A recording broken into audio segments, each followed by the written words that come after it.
welcome to Pluribus Unum's Fireside Chats. Not as good as FDR's, but he's something.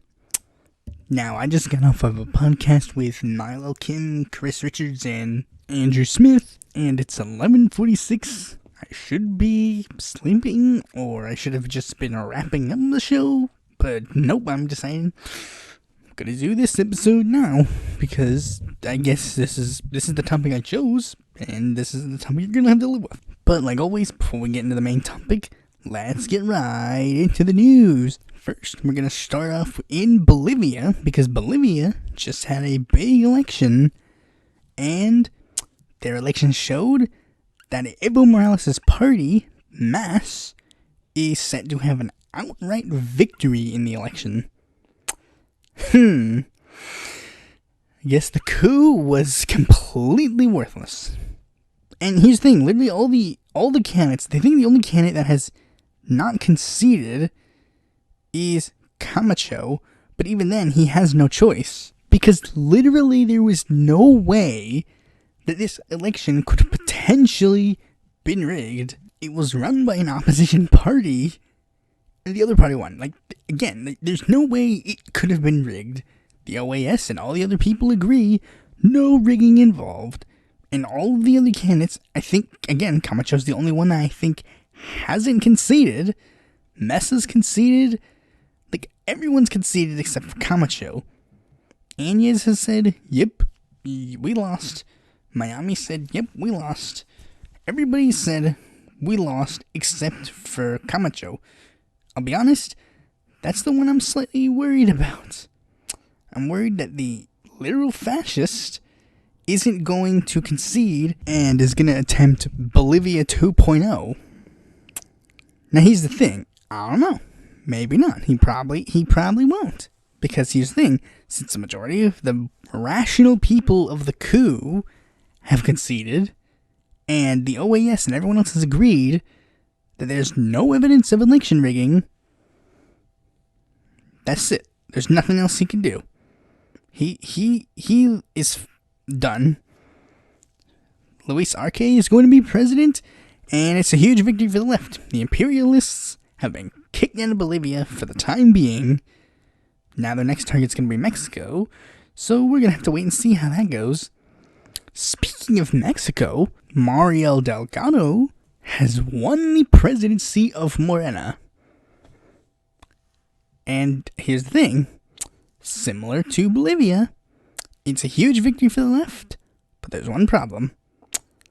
Leto has not conceded. He's trying to do the same old thing of like, oh, corruption and the. But here's the thing. Literally everybody, like, again, everybody's agreed. The results are fair. Everything's good and downward. Everything's good. Delgado wins. And this is good. This is 100% needed. The Mexican left is, again, I've been warning, you can check out previous episodes of mine, about possible coup. I'm just saying, this is very, very bad. We need to be on the lookout in case the coup happens. It's going to be a soft coup. I know it's going to be a soft coup. And my theory is Leto was probably the potential leader of this possible, like, soft coup. We was going to try and take over Morena's party and then cause Morena to be the new opposition to AMLO, which is definitely not going to be needed because they already have, like, Morena is, like, one of 3 parties that supports AMLO. In Mexico, they have 3 parties that support him. The rest hate his guts because they're not as popular as him. And Mario just had the perfect vision for 2022 and 2024. He has the perfect vision. We can't trust Porfirio Leto for a number of reasons. Not even, the biggest one isn't even the fact that he probably won't even live to see those next 2 years. We needed Delgado, and thank goodness we got him. It's perfect. There isn't much we can say about that, so let's move on to the next story, which is bigger. It's probably the biggest story that I have, but I guess the theme is that we're approaching upper in the border. Okay, so this one is, lawyers say they can't find the parents of 545 migrant children separated by the Trump administration. Lawyers appointed by a federal judge to identify migrant families who were separated by the Trump administration say they have yet to track down the parents of 545 children, and that 2/3 of those parents were deported to Central America without their children, according to a filing Tuesday from the American Civil Liberties Union. The Trump administration instituted a zero-tolerance policy in 2018 that separated migrant children and parents at the southern border. The administration later confirmed that it actually began separating families in 2017 alongside some other parts of the border under a pilot program. The ACLU and the other pro bono lawyer firms were tasked with finding the members of families separated during the pilot program. So wait, this isn't even the entire program. This is just for the pilot program. Oh, okay. Wait, hold on. Unlike the 2,800 families separated under the zero tolerance program in 2018, most of whom remained in custody when the policy was ended by executive order, many of the more 1,000 parents separated by their family under the pilot program have already been deported before a federal judge in California ordered that they be found. Okay, so the issue is all of the parents were still in custody during the main program, so we could have found them. Meanwhile, now we have literally just sent parents to Central America without their children, and I mean, Trump. I don't want to be with that kind of guy, but you're gone. You're gone, bro. Even though he did the whole thing during the debate, which I did see one clip from a Kyle Kulinski thingy, where they did the thing where it's oh, who built the cages, Joe? Who built the cages? It's no one cares. No one cares, dude. No one cares. You're the one that's separating the families. You're the one that's going around and telling people, hey, I fixed Corona and we need to get back to work. You're failing, dude. That's just the objective truth. You're failing in your presidential bid, and I'm not going to make any bold predictions until I see polls on election day, which, I don't know. I don't even know if those will be accurate as well, because, let's be honest, some people have already voted, so I'm not sure the pollsters are going to be calling them up anytime soon. I don't know. But anyways, now moving upper in the border, we have Max Rose. Inside Max Rose's de Blasio-hating, F-bombing re-election campaign. To win a seat in Congress, New York Democrat Max Rose had to beat popular Republican incumbent who had been in public office for 2 decades. To keep his seat 2 years later, Rose has to defeat, for all intents and purposes, the Democratic Party of 2020. This explains the all-out war Rose has waged against the lineup of liberal targets.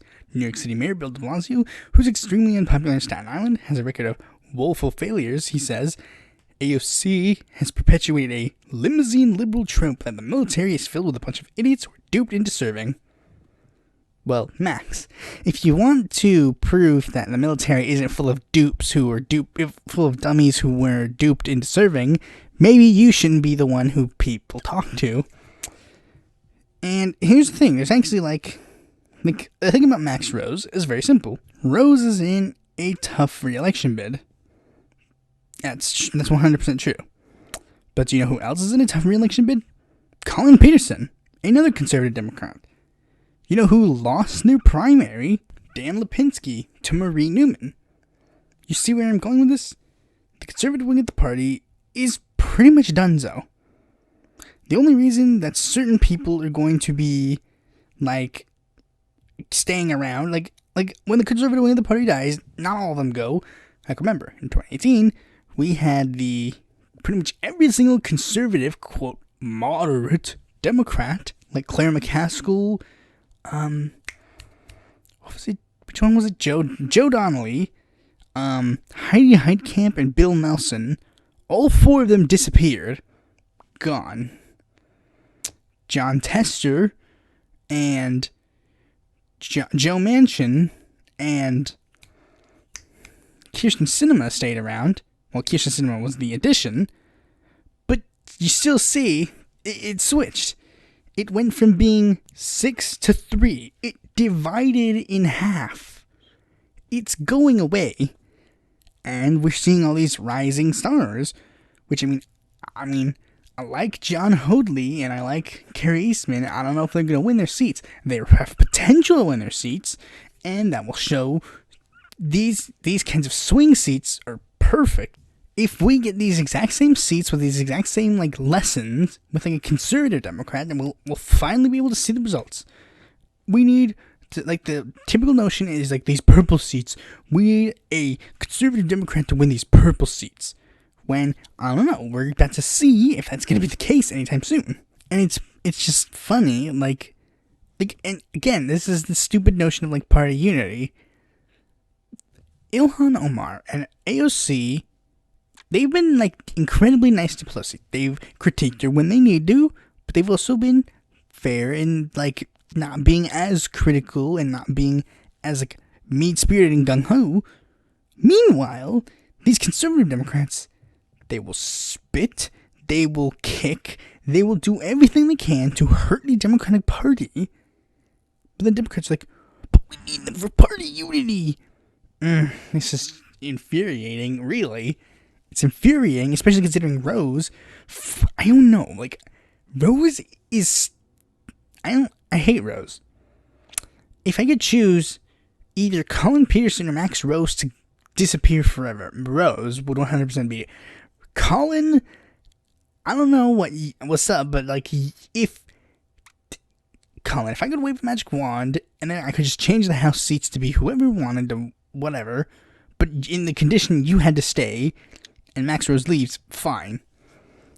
Rose, he's literally, I don't even know, at this point. He's just, I don't know, he sucks, is realistic all the time, blah, blah, blah. We all know this boring BS and stuff, but, I really shouldn't care, because Rose, he might lose, and he's losing to a person who's a rising New York Republican. She ran against de Blasio, actually, ironically. So, it's funny, Rose is saying, oh, de Blasio sucks. But, she literally ran against him. So, Rose, you don't even have her in that regard. The last story is the one I'm going to focus the least on, because this is just one thing, and it's a bit of speculation, but, it's telling, and it's kind of dangerous. Tom Cotton already laid groundwork for New Hampshire in a 2024 presidential run. He's apparently bought a house in New Hampshire and has started making some appearances there. And we all know how that is. They make the appearance in New Hampshire to test the waters, just in case they might have some interesting presidential ambitions, maybe? And the thing is, I'm gonna do this in, my end of year, podcast where I talk about, what's going on and, how everything is going to fall in certain aspects in regards to the 2024 election. But, there's not much else I could say because I'm going to be saving it for that. But Tom Cotton, there's going to be a divide in the GOP in 2024, and I'm not entirely sure where Cotton is going to fall. I know one place he wants to go into, but we're going to wait to see how that plays out. Because Cotton is one of the few who, if the direction he wants to go doesn't work, he can still go it alone. Okay, so now on to the smaller candidate of the day that nobody cares about. Joe Schreiner. I'm not sure if I talked about it or not, but I will talk about him again. If I did, and if I didn't, I don't know. Joe Schreiner, he is a perennial candidate for president who's run a decent number of times, which is exactly what the definition of a perennial candidate is. But the thing is, he originally ran for the American Solidarity Party nomination in this election cycle, but apparently he's continuing his run as an independent, which is weird, but meh. He's running a Christian Democratic platform, which is, the reverse of a libertarian. Instead of fiscal conservative and social liberal, it's social, social conservative and fiscally left. Which, that's a thing that happens frequently. That's the American Solidarity Party platform pretty much in a nutshell, and that makes sense why he ran for their nomination. But again, it appears that he's going to be going alone, so if that's the boat that you float in, and if for some reason you're not into Brian Carroll, vote for Joe Schreiner, I guess. Okay, since this is going to be one of my last podcasts before the election, I think it's time we address an elephant in the room.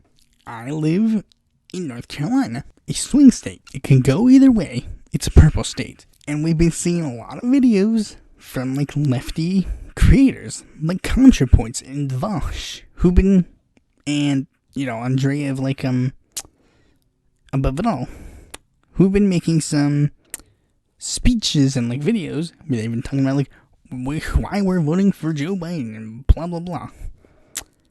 Well, I guess it's fair for me to make this video why I voted for Howie Hawkins.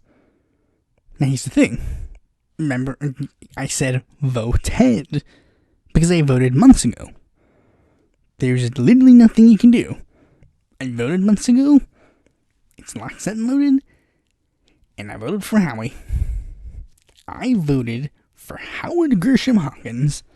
Why? Why did I do it? Well, there are plenty of reasons. The first and primary reason is very simple. He's the candidate I align with the most. That's pretty cut and dry.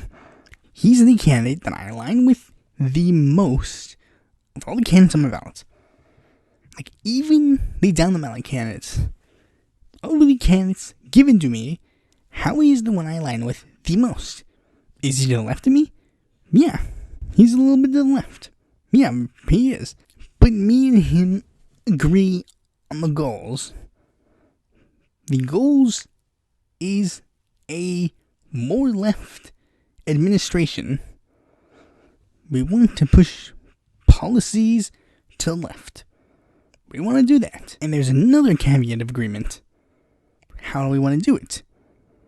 Me and Howie also agree on the idea of building it as a outside of the Democratic Party. Because yes, remember, my channel is primarily about third-party candidates. Remember, I have a video about the Socialist Party. I have a video about the Prohibition Party. Minor parties are pretty big to me.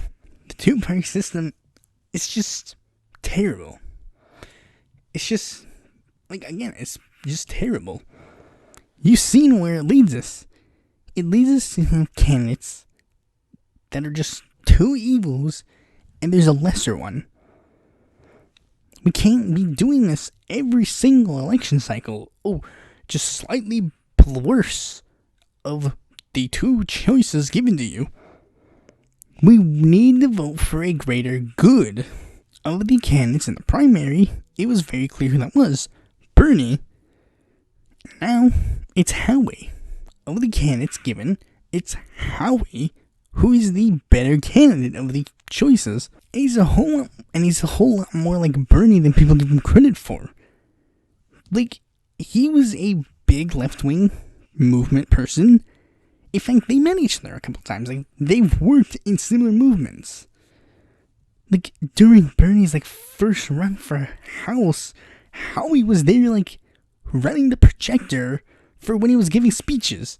These two men, their paths, they have the same path, and they have the same end goal. Becoming president so they can better the American people. And that's 100% viable. Now, of course, I get what you're thinking. You're thinking, well, yes, but Howie doesn't have a chance to win. Yes, but here's the thing.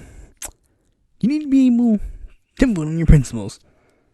And the principles align with Howie. Howie's the candidate who's pushing for a Green New Deal. He's the candidate pushing for Medicare for All. Is he going to win? I don't know. Probably not. 9 times out of 10 says he doesn't win. In fact, 99.9% of the time, I don't think he's going to win. But here's the thing. You need to be able to vote for the person that you agree with, even when they know they're not going to win. And for example, all those registered Democrats in, Alabama. They had to keep voting for Democrats over and over and over again until that one time where it actually worked. They were freaking ecstatic, like, oh, we actually won something. Oh my gosh, yes. But that's the thing. Like, you need to be able to do this. I know Howie is more likely not going to win, but here's the thing. On principle, I agree with Howie the most. There's even been some notion where it's like, well, yes, he's like Bernie, but he's a less charismatic version of Bernie. He's got less oomph to him or something like that. I don't even buy that. Maybe he has slightly less oomph than Bernie, and he's more reserved, but he still gets fired up when need to be. Like, let me play you a speech from a presidential debate that the Free and Equal held, where Howie participated in. Defunding the police, man. You take all the money from the police department, it won't be enough to solve the problems that we ask the police to do that they're not equipped to do. A homeless person doesn't need a vagrancy charge. They need a home.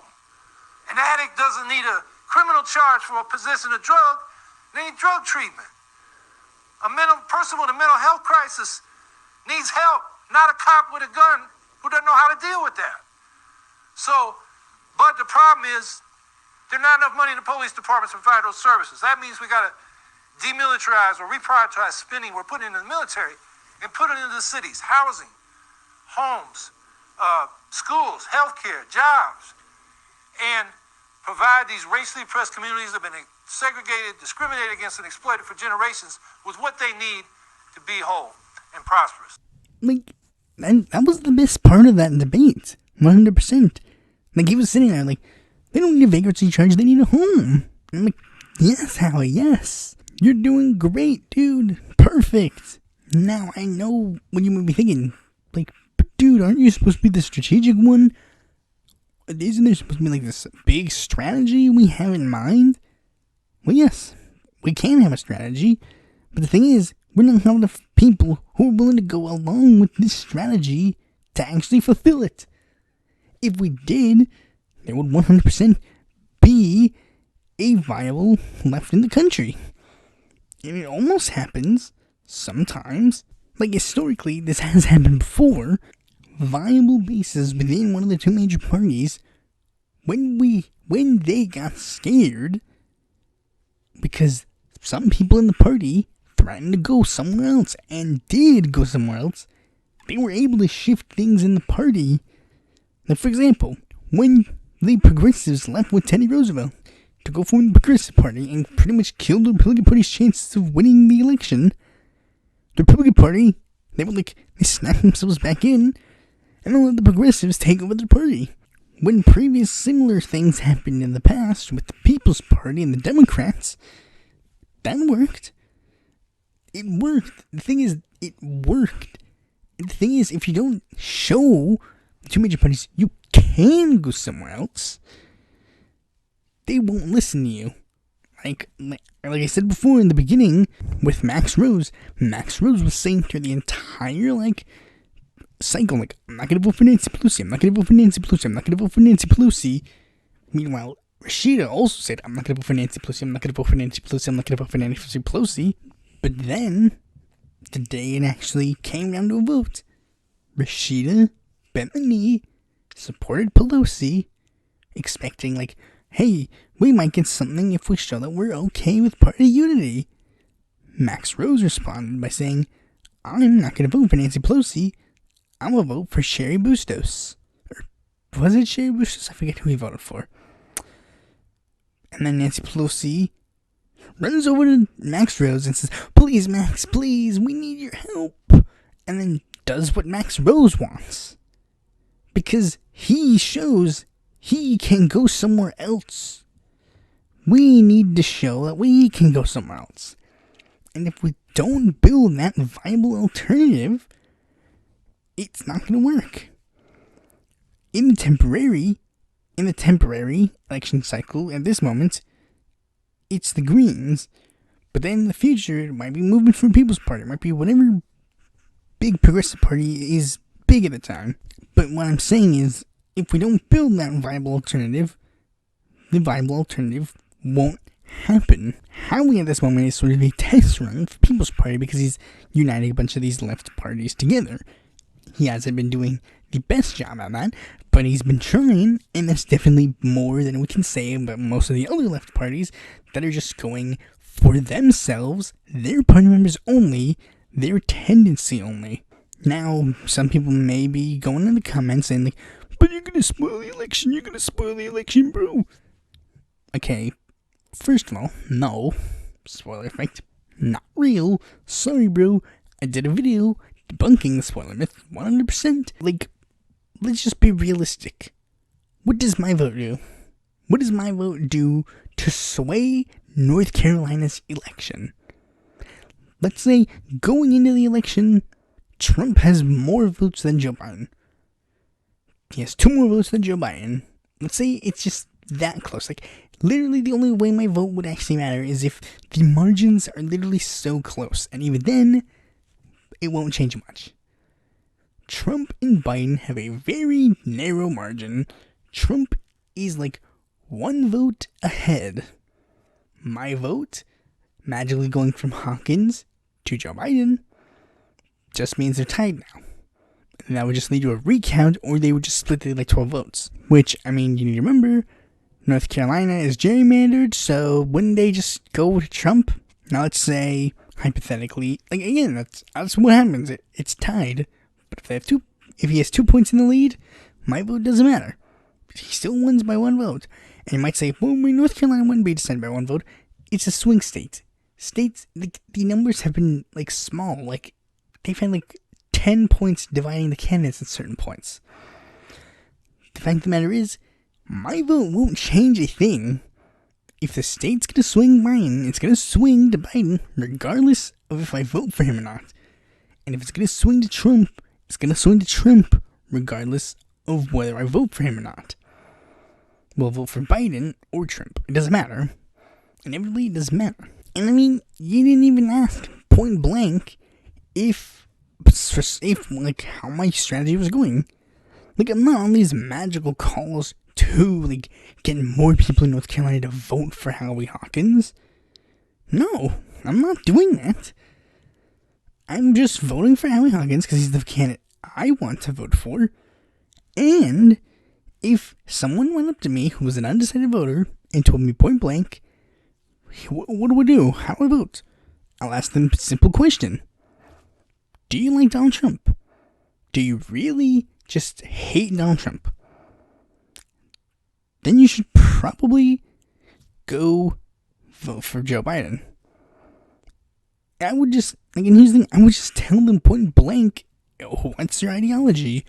What are your political leanings? And I tell them point blank who to vote for. If their votes were, like, super right-wing, I tell them, vote for the Constitution Party candidate or something. And the thing is, like, again, Hawkins is giving me something to vote for.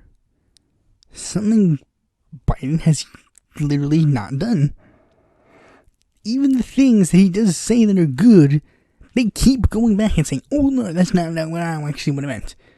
Like when he says, we need to do this big environmental thing, he still has fossil fuel backers, and people literally say, oh no, he doesn't want to do this, he actually wants to do this. It's like, make up your mind. Tell, like, give me what he actually stands for. Howie doesn't have that kind of whistling and waddling. Howie's consistent. He's an eco-socialist through and through. And he stands for eco-socialism, Green New Deal, Medicare for all, that kind of jazz. He stands for that. And he has a history of fighting for it. Much like Bernie. One old socialist type is pretty much being replaced by another old socialist type. I did contemplate doing a vote swap, but it didn't happen. I just didn't do it. I didn't trick them into voting Howie Hawkins, just to let you know. I'm just saying it didn't end up happening, and neither of us ended up voting for the other person's candidate. And here's the thing. I don't have faith in this big push to, like Biden, when we elect him, we're going to push him on this thing. I don't have faith that that's going to happen. Especially considering he doesn't even have to try to run for re-election. I don't think he's going to run for re-election. I don't have faith that it'll happen. But here's the thing.